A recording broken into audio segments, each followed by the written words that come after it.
Good morning বন্ধুরা, পাটিসাপটা পিঠে বানাবো। এখানে 1 কাপ সুজি, 1 কাপ ময়দা, 1 কাপ চাল নিয়েছি আর কাপ মেপে 2 কাপ জল দিয়ে দিচ্ছি। আর এখানে দিচ্ছি উষ্ণ গরম দুধ 2-3 চামচ। এবার সব কিছুকে ভালো করে মাখিয়ে নিচ্ছি। আর এখানে পুর করে রেখেছি নারকেল গুড় দিয়ে পুর করে। তাওয়া গরম হয়ে গেছে, তেল ব্রাশ করে নিয়ে নিয়েছি। এরপর দিয়ে দেবো ব্যাটারটা।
দেখতে গাওয়া দেখিয়ে দিলে হয়, কিন্তু বাড়িতে গাওয়া ঘিও আছে।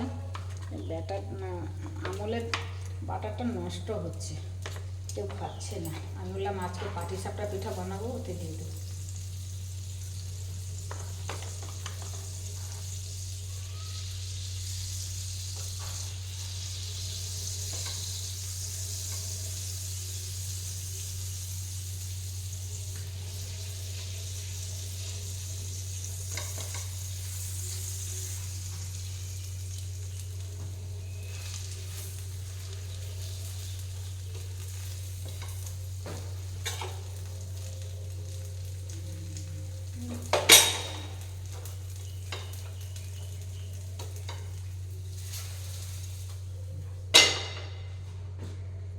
সেগুলো কীরকম হয়েছে বলো দেখতে।